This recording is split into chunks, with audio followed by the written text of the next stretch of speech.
सलाम दोस्तों, इस वीडियो में हम मास्किंग के बारे में कुछ बात करेंगे कि मास्क हमारे फोटोशॉप में कैसे कैसे अफेक्ट करते हैं। तो एक इमेज आपके सामने है, ब्लैक जिस पे वाइट स्पॉट है और एक बैकग्राउंड है। अब अगर हम इस इमेज में ब्लैक को रिमूव करना चाहें और वाइट हमें चाहिए, तो यहाँ पे सिंपली हम स्क्रीन कर दें तो ये ब्लैक जो है ये ब्लेंड हो जाता है। लेकिन यहाँ पे जो इसका ड्रॉबैक है वो ये है कि आप अगर ड्रॉप शेडो यहाँ पे देना चाहें तो आपका ये ब्लैक इमेज यहाँ पे ब्लैक एरिया यहाँ पे मौजूद है, आप वाइट स्पॉट पे ड्रॉप शेडो नहीं दे सकते। तो उसके लिए हमें क्या करना है, आप बैकग्राउंड वाली लेयर को डिसेबल करें और ये ब्लैक इमेज को सेलेक्ट करते हुए चैनल्स में आए। अब यहाँ पे रेड, ग्रीन, ब्लू ये चैनल्स मौजूद हैं। यहाँ पे आप किसी तकरीबन सब चैनल्स एक ही जैसे हैं। आप यहाँ पे किसी एक का डुप्लीकेट चैनल बना लें और अब यहाँ पे इस चैनल को आप लेवल्स में जाते हुए ब्लैक एरिया को ज़्यादा ब्लैक और वाइट को ज़्यादा वाइट करें, ब्लैक को ज़्यादा ब्लैक जो है वो हमने रखना है। तो और ओके करने के बाद कंट्रोल प्रेस करके अगर हम अब इस चैनल पे क्लिक करें तो ये हमारे वाइट जितने भी स्पॉट्स हैं यहाँ पे उनकी सिलेक्शन हो गई। अब हम दोबारा लेयर्स पे आके अगर इसका यहाँ पे सिंपल एक मास्क बना दें तो ये सूरत कुछ इस तरह से इनकी हो जाएगी। अब हम ब्लेंडिंग ऑप्शन में जाके अगर हम ड्रॉप शेडो देते हैं तो ये ड्रॉप शेडो सिर्फ आपके इन वाइट स्पॉट्स पे ही आएगा, या कोई और इफेक्ट आप यहाँ पे आउटर ग्लो वगैरह देना चाहते हैं तो वो ये कोई ग्रेडियंट और देना चाहते हैं, कलर और कलर चेंज करना चाहिए। लेकिन हमें वाइट स्पॉट्स चाहिए थे। एक इसके लिए ये एक तरीका है कि आप मास्किंग थ्रू मास्किंग अपने ब्लैक को आप कैसे रिमूव कर सकते हैं।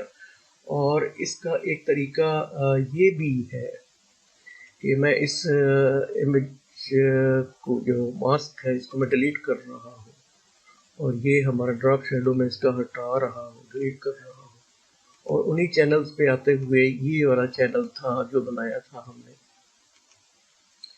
और इस चैनल पे मैं अगर क्लिक करूँ तो वाइट सिलेक्शन हो चुकी है और कंट्रोल शिफ्ट और आई प्रेस करके अगर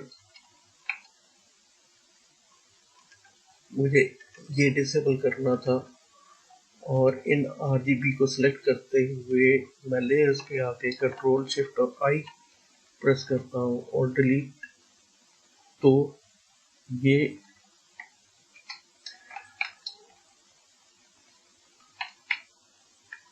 बाहर से आपका ये डिलीट हो गया। लेकिन यहाँ पर भी ड्रॉबैक ये सिलेक्शन अगर आपकी यहाँ पे मौजूद है, कंट्रोल डी डीसेलेक्ट किया, इस लेयर को एनेबल किया, अब हम विदाउट मास्किंग अगर यहाँ पे ड्रॉप शेडो दे तो एक तरीका ये भी है। लेकिन मास्क वाला तरीका मैं ज़्यादा उसको करता हूँ रिकमेंड कि आप उसके ज़रिए अपने इमेज पे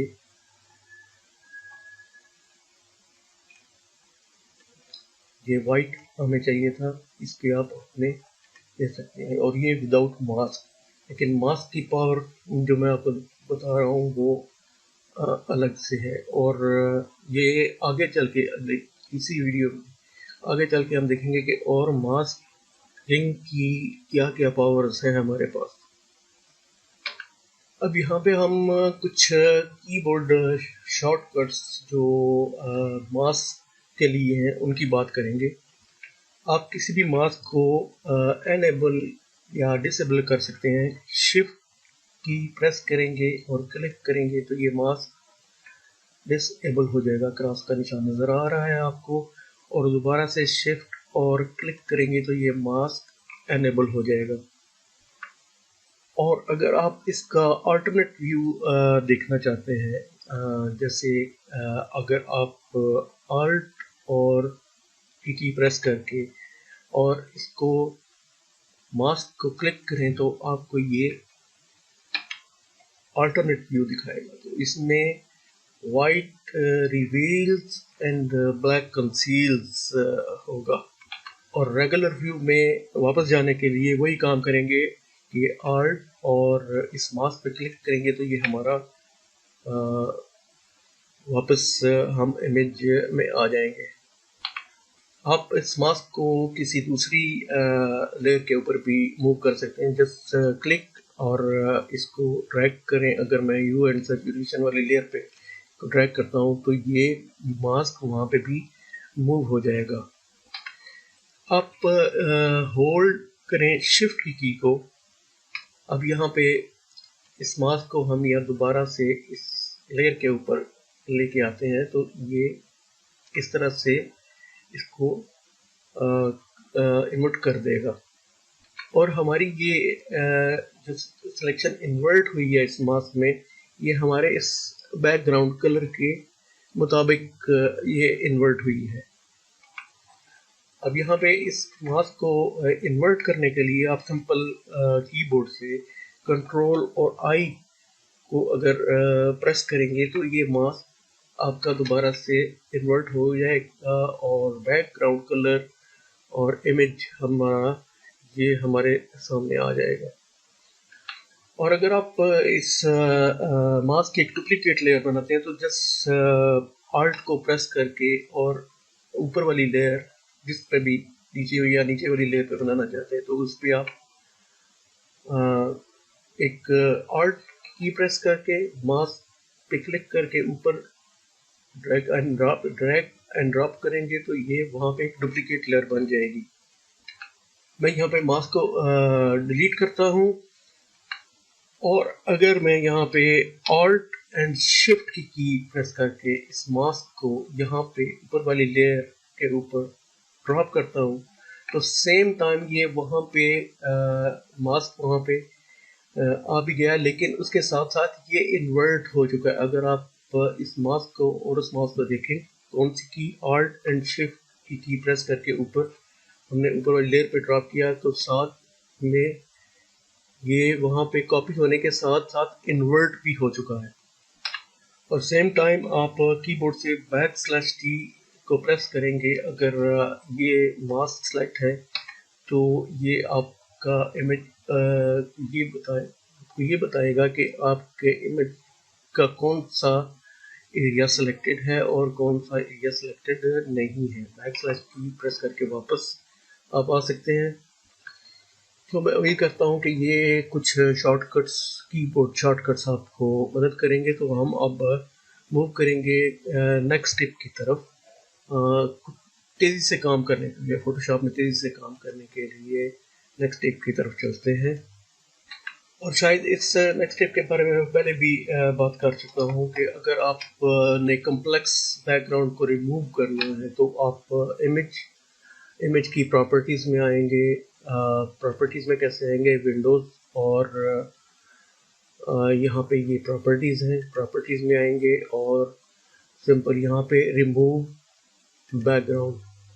तो आपका ये जितना भी कम्प्लेक्स बैकग्राउंड होगा ये बैकग्राउंड आपका रिमूव हो जाएगा। इसके बाद अब मज़ीद आपने इसको अगर करना है, रिफाइन करना है तो वो हम रिफाइन कर सकते हैं, लेकिन जल्दी से हम अपना बैकग्राउंड इस तरह से कॉम्प्लेक्स बैकग्राउंड भी हम रिमूव कर सकते हैं। अब एक और चीज़ यहाँ पे, एक और टिप यहाँ पे ये है कि अगर आप जब ये बैकग्राउंड रिमूव करते हैं और मैंने एक ब्लैक ये ग्रे बैकग्राउंड थोड़ा सा लिया है ताकि आपको यहाँ पे समझा सकूँ। तो अगर हम जूम करके देखें इस इमेज को हम यहाँ से जूम करके देखें तो यहाँ पे हमें एक ये ग्रीन, क्योंकि बैकग्राउंड यहाँ पे इसका ग्रीन था तो ये ग्रीन हमारा यहाँ पे ये नज़र आ रहा है। तो ये जो ग्रीन यहाँ पे ये लाइन है, इसको ये हमारी सिलेक्शन, इमेज की सिलेक्शन नहीं है, ये बेसिकली हमारे बैकग्राउंड से आया हुआ है। अगर मैं इस को ये आप दिखाता हूँ आपको कि हमारा बैकग्राउंड ग्रीन था, तो अगर हम यहाँ पे लाएं तो ये लाइन यहाँ पे ये हमारे बैकग्राउंड से आई है, ये इमेज के साथ है। इसके साथ हम कैसे डील करेंगे कि हमारा मास्क सेलेक्ट हो और आप फिल्टर में जाएं, अदर में जाएं और मिनिमम में जाएं और अब यहाँ पे देखें आप, अगर इसका रेडियस मैं 1 रखता हूँ और रेडियस इसका मैंने 1 पिक्सल रखा है। अब मैं प्रीव्यू को डिसेबल करके दिखाता हूँ तो आपको ये देखें, यहाँ पे ये ग्रीन जो हमारे बैकग्राउंड से आया है ये यहाँ पे नज़र आ रहा है, लेकिन प्रीव्यू एनेबल करता हूँ तो ये ग्रीन रिमूव हो चुका है। अब अगर रेडियस को मैं जितना ज़्यादा बढ़ाता हूँ ये इमेज पे भी अफेक्ट करेगा। अगर देखिए इमेज को भी अफेक्ट करता जा रहा है, लेकिन एक पे हमारा ये बिल्कुल हमारे इमेज जो सिलेक्शन है उसको बिल्कुल रीफाइन कर देगा और बिल्कुल वैसा ही उलट ये करेगा मैक्सिमम पे। आप फिल्टर में जाके अदर और इसको मैक्सिमम करते हैं तो ये 1 पिक्सल 6 पिक्सल ये आपका बाहर से, और अगर इसको मैं यहाँ पे सिलेक्ट करता हूँ कंट्रोल और ओके करते हुए अगर मैं इसको सिलेक्ट करता हूँ तो हमारी सिलेक्शन ये बाहर से होगी ना कि इमेज से। तो ये एक आपके लिए एक अलग से एक नया टूल है। हमारी इमेज की बहुत सी फाइन सिलेक्शन जो है वो मिनिमम से, आप देखें बैकग्राउंड की जो ग्रीन लाइन थी वो हमें नज़र नहीं आ रही। अब इसके बाद हम चलते हैं अगली टिप की तरफ और उस पर बात करेंगे। अब इस तरह के इमेज में आसमान है और हमारा ये ग्रास है जिसमें बहुत ही फाइन किस्म की डिटेल्स हैं जिन्हें हम मास्क नहीं कर सकते। तो हम इस सूरत में हम क्या करेंगे, इसके लिए यहाँ पे हमें सिर्फ ये देखना है कि हमारे चैनल्स में वो कौन सा ऐसा चैनल है, रेड है, ग्रीन है या ब्लू है, जिसमें हमारा जो फोरग्राउंड ये ग्रास है ये ज़्यादा ब्लैक नज़र आती है और जो बैकग्राउंड आसमान है ये वाइट नज़र आता है, ज़्यादा वाइट नज़र आता है। तो हमें ग्रीन में नहीं, रेड में नहीं, यहाँ पे ब्लू कलर में, हमें ब्लू चैनल में हमें ये ब्लैक और वाइट ज़्यादा नज़र आता है। तो हम चैनल्स को एनेबल करके लेयर्स पे आते हैं। अब हम अगर यहाँ पे ये जो ग्रास वाली लेयर है इस लेयर के ब्लेंडिंग ऑप्शन में जाएं और ये ध्यान में रखें कि हमने वहाँ पे ब्लू को देखा था कि ब्लू कलर में वाइट, ज़्यादा वाइट था और ग्रास जो है वो वहाँ पे हमें ब्लैक नज़र आ रहा था। तो इन ब्लेंडिंग ऑप्शंस में हम ब्लेंड इफ में अगर ब्लू को सिलेक्ट करेंगे और यहाँ से हम अगर इसको स्लाइड करते हैं लेफ्ट साइड पे तो वाइट हमारा कंसील हो जाएगा और ये हमारा इमेज इस तरह से नीचे जो बैकग्राउंड में मैंने यहाँ पे ये ग्रास की इसकी क्लाउड की जो लेयर रखी थी वो ब्लैक को हटाते हुए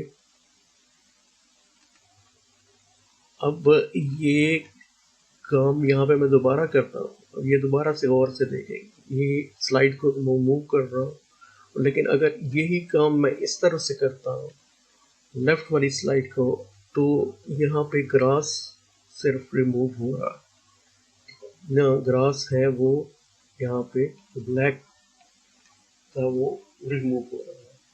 तो एक तरह से हम इस तरह से भी अपने इमेजेस पे इफेक्ट जो है वो दे सकते हैं।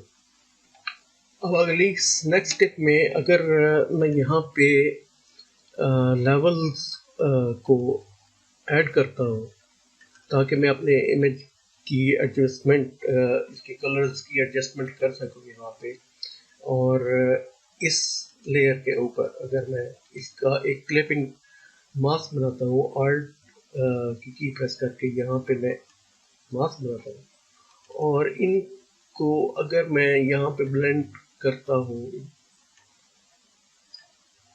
अपने, तो ये हमारे वहाँ पे जो ल्यूमिनोसिटी थी हमारी, जो हमने कम की थी ब्लू इफ में, जो पिछली टिप में, तो ये उसके ऊपर इसने अफेक्ट करना शुरू कर दिया है। याद रखें क्लिपिंग मास्क जो है ये हमारे उसके इस लेयर पे, नीचे वाली लेयर पे अफेक्ट कर रहा है। यहाँ पे हम अगर हमारी इस लेयर को कन्वर्ट, इस लेयर को सामने रखें और अब हम इसको अगर कन्वर्ट टू स्मार्ट ऑब्जेक्ट करते हैं, तो अब आप लेयर के देखिए ऊपर ये बिल्कुल जो हमारा आसमान वाला एरिया था वो बिल्कुल गायब हो चुका है, और नीचे सिर्फ हमें ग्रास नज़र आ रहा है, ब्लैक एरिया नज़र आ रहा है। ऊपर आसमान की जगह हमें इस लेयर में ब्लैक नज़र आ रहा है। और अब अगर मैं अपनी एडजस्टमेंट वाली लेयर पे आता हूँ और यहाँ पे मैं आके अब एडजस्ट करता हूँ ग्रास को, तो ये आसमान को, क्योंकि आसमान यहाँ पे इस लेयर में आसमान है ही नहीं, वो हमने जब स्मार्ट ऑब्जेक्ट में तब्दील किया था, तो अब हम ग्रास की लेयर, ग्रास को अपनी जैसे चाहें उसको वैसे हम यहाँ से एडजस्ट कर सकते हैं। अब ये ऊपर वाले एरिया पे अफेक्ट नहीं करेगा। तो ये कुछ टिप्स थी जो मैंने आपके साथ शेयर की, और इसके बाद मज़ीद कुछ टिप्स के साथ फिर हाज़िर होऊंगा, और तब तक के लिए अल्लाह हाफ़िज़।